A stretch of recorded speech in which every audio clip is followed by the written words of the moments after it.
Aleluya. Pueden sentarse.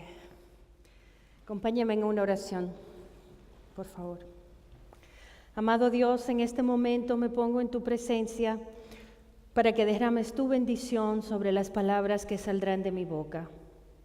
Que sean tus palabras, Señor, las que deban ser dichas en el día de hoy y que sean las meditaciones de nuestros corazones, que sean agradables a ti, Señor, para que nos ayude a entender tu palabra, a llenarnos de tu amor, de tu verdad y transformar nuestras vidas. En el nombre de Jesús.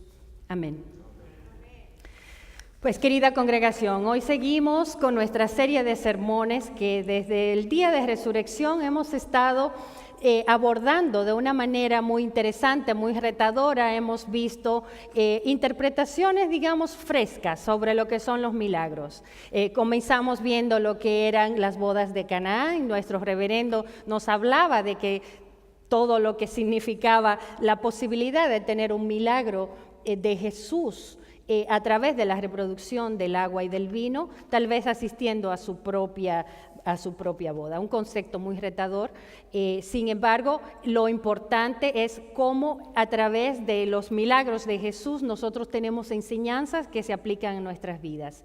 Vimos también la multiplicación de los alimentos la semana pasada. Vimos el mensaje del pez con una moneda en la cual Jesús le decía a sus discípulos, confíen. Aquí va a estar lo que ustedes necesitan. Y bueno, todos y cada uno hemos de alguna manera u otra sacado un mensaje que significa algo para nosotros en ese momento en el que lo oímos. Y tal vez lo volvemos a repetir y significa algo nuevo. En el día de hoy, como pueden ver en el título de su boletín, habla de el sermón que dice, ¿qué hizo la higuera? Acabamos de escuchar el Evangelio, pero vamos a repasar porque al principio diríamos, Jesús acaba de maldecir una planta de higo. ¿Cuál es el milagro que hay aquí? Aquí no, yo veo más una maldición de Jesús que un milagro que me da una enseñanza en el día de hoy. Y para nosotros poder realmente entender este pasaje, debemos poner atención a lo que dice la Escritura. Lo primerito que dice es, al día siguiente, cuando salían de Betania, Jesús sintió hambre. Al día siguiente, ¿de qué? ¿De qué habla el día siguiente? Vamos a poner en contexto este pasaje.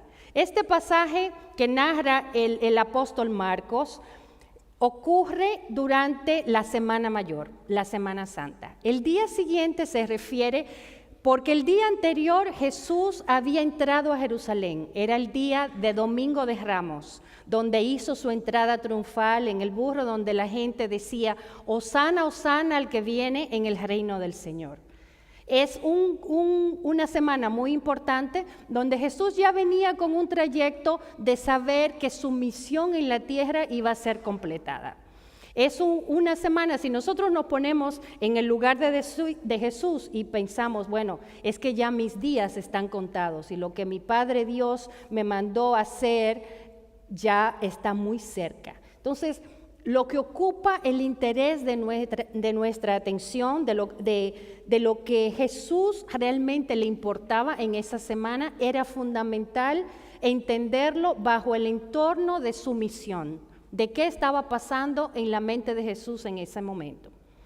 Jesús llega a Betania y sintió hambre.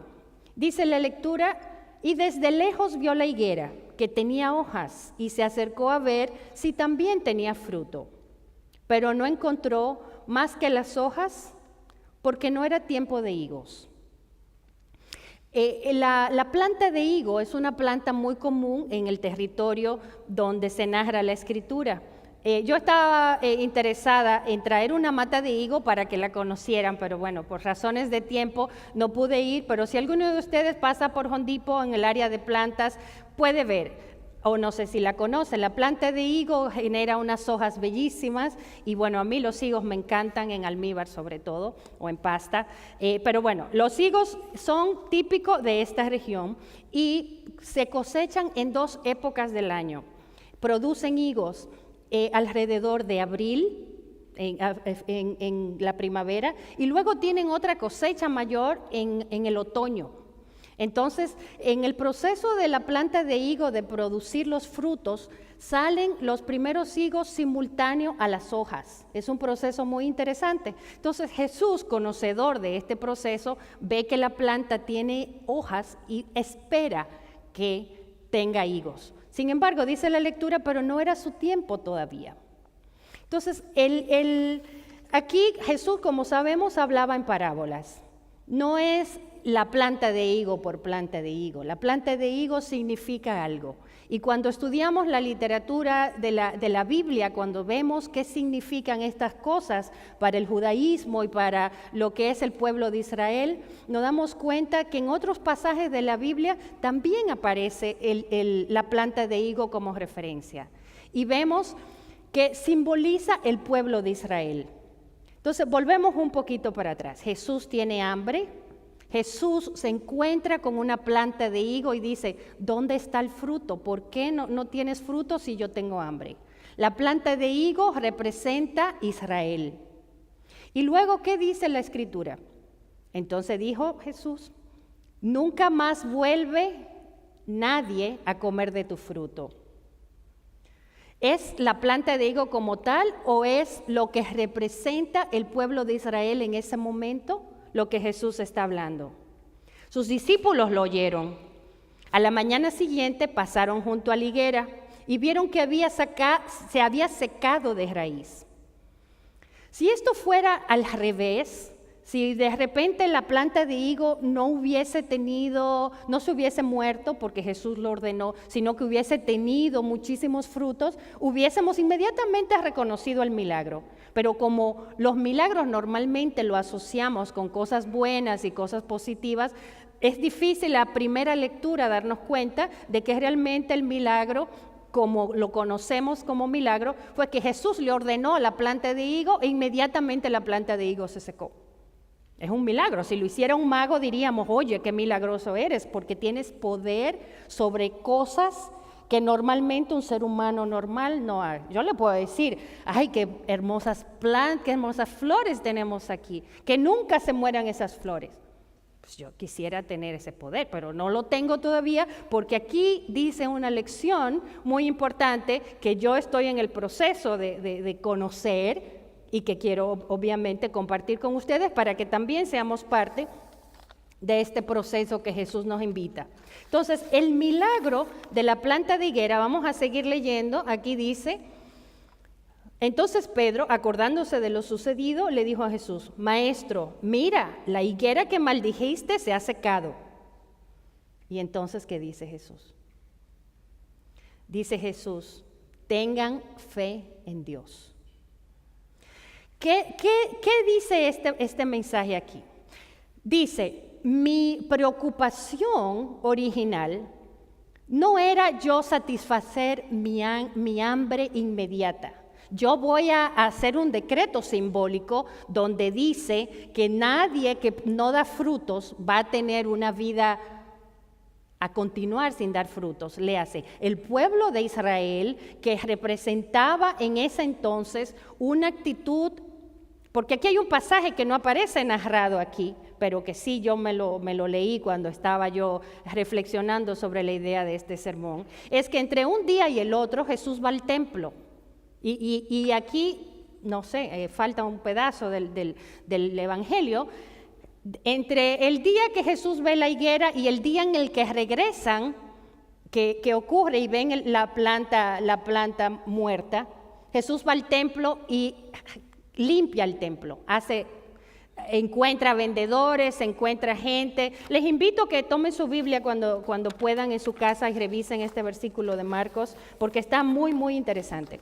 Entonces, dice Jesús, en el templo limpia completamente. Jesús regresa, ve la planta de higuera y dice, tengan fe, pues les aseguro que si alguien le dice a ese cerro, quítate de aquí y arroja al mar, y no lo haces con dudas, sino creyendo que ha de suceder lo que dice, entonces sucederá.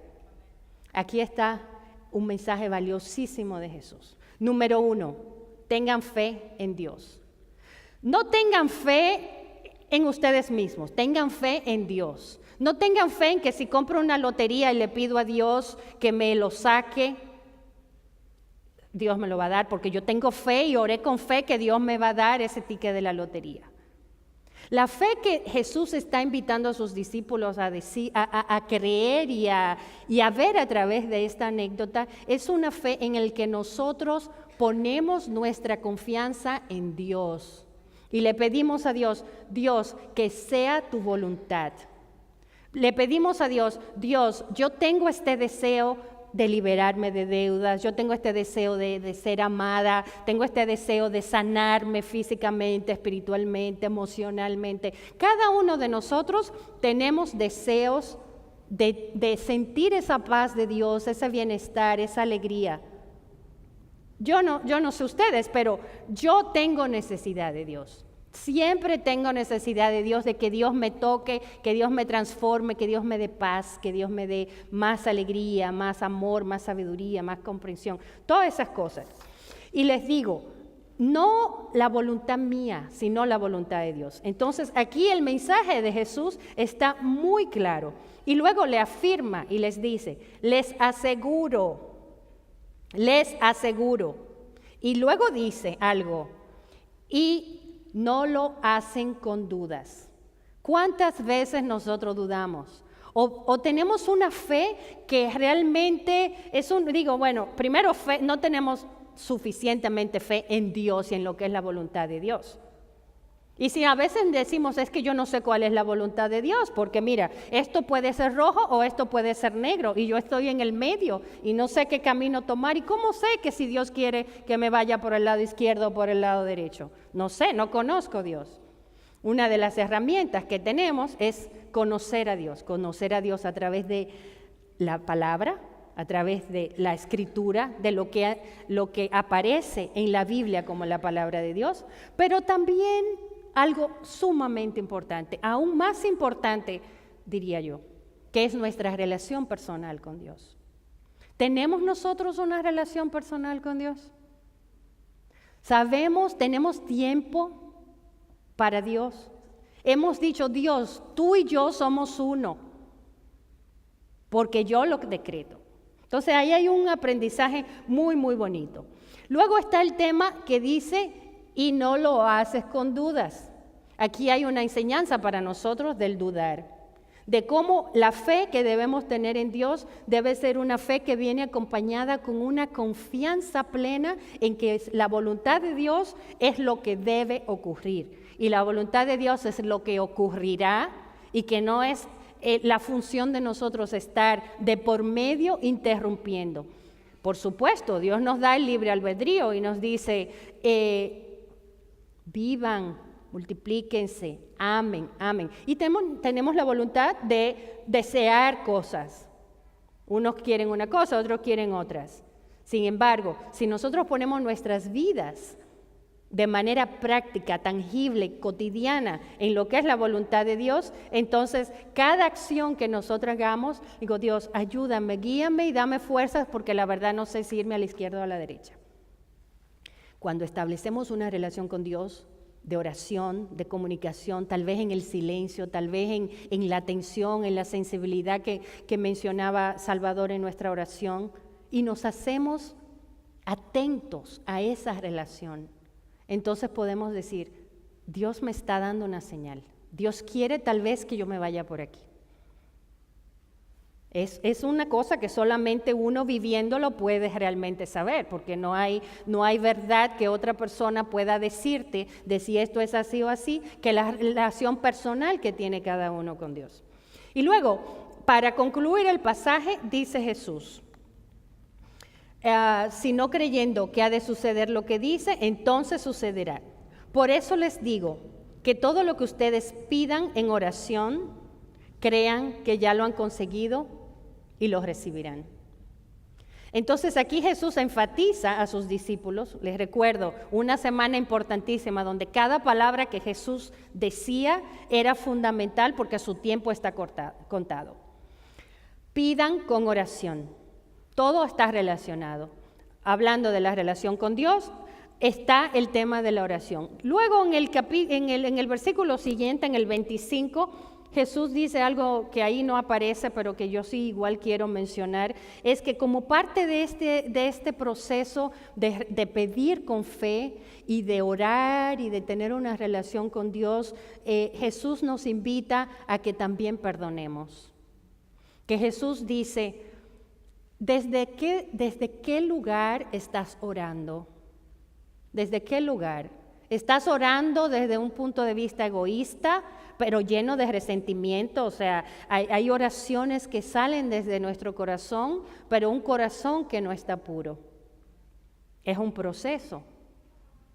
Yo no creo que realmente el corazón puro sea una cuestión que ocurre de la noche a la mañana cuando estamos bombardeados de tantas cosas negativas, pero sobre todo porque Dios nos da la oportunidad de cada día renovarnos, de cada día nosotros poder decir, ¿sabes qué? Yo reconozco que tengo cosas dentro de mi corazón que necesitan ser sanadas, ser limpiadas, para que mi oración, Dios, llegue a ti con buenos oídos. Es muy lindo este pasaje de Marcos y todo esto, entonces al final nos preguntamos, ¿qué hizo la higuera? Pues la higuera no hizo nada como tal.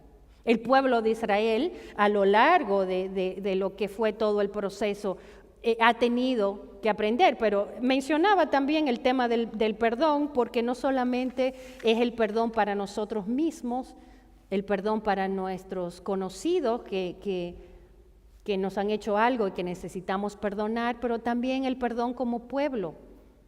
Yo creo que Jesús estaba también anticipando la necesidad de perdón para aquellos que lo iban a juzgar y que lo iban a matar. Y no iban a reconocer que realmente Él iba a sacrificar su vida para enseñarnos a nosotros una lección de amor y darnos vida eterna con su verdad. Entonces, este pasaje de la Biblia tiene mucho material del cual nosotros podemos aprender, muchas otras versículos de la Biblia que yo traía aquí para decirles de que reforzaban el concepto de lo que es el viñado, de lo que es la vida. Nada más para concluir un poco, aparece en el versículo de Lucas una anécdota también sobre la higuera, donde aparece un episodio donde dice, esta higuera ya tiene 3 años y no ha dado frutos, mátala, córtala, porque ya esto no da frutos. Entonces viene el concepto original de dar frutos. Es interesante, y ya voy a acabar aquí porque pudiera quedarme aquí 1 hora hablando sobre estas cosas, pero volviendo al concepto original de la higuera, Jesús ve la hoja y nos preguntamos, ¿somos nosotros indicadores de que tenemos hojas? ¿Somos cristianos? ¿Nos aparecemos cristianos? Y luego está el tema, ¿somos hojas? Podemos decir que somos hojas porque somos cristianos y venimos a la iglesia. Ahora, tenemos frutos, damos amor, damos servicio, hacemos todo lo que significa el concepto de frutos. Entonces, el pasaje de Lucas, que también habla del tema del higo, dice, dale 1 año más. Y aquí se unen las dos lecturas y nos dice, ¿sabe qué? Nosotros tenemos la posibilidad, si no estamos dando frutos, de hacer y dar frutos. Nosotros podemos decir a través del poder transformador de Dios y decir, yo puedo. ¿Por qué? Porque yo creo, porque yo escucho la palabra de Jesús, porque Jesús nos regaló estos versículos como lecciones de vida y porque Dios nos da hoy la oportunidad. Y si escuchamos la primera lectura que nos invita a hablar de hoy y de valorar hoy, hoy tenemos una enseñanza directa de Jesús que nos dice, tengan fe en Dios, den frutos, pidan con fe. La vida es un regalo maravilloso, un regalo milagroso. Entonces, los dejo aquí, mis queridos y queridas hermanas y hermanos en Cristo, esperanzados en que estas palabras nos ayuden a reconocer que tenemos la oportunidad de seguir trabajando en nuestra relación con Dios, seguir trabajando en nuestra fe. Seguir trabajando en nuestra posibilidad de dar frutos nuevos cada día, frutos que sean agradables a Dios. Si no conocen los frutos, en el libro de Gálatas, el apóstol Pablo hace una lista maravillosa de los que son los frutos del Espíritu Santo. Pero hay un solo fruto, como siempre digo, que deriva a todos los demás, que es el amor. Así que vamos a darle gracias a Dios porque a través de su palabra nosotros nos podemos inyectar por el amor divino que llega desde Él hasta nuestro corazón. En el nombre de Jesús. Amén.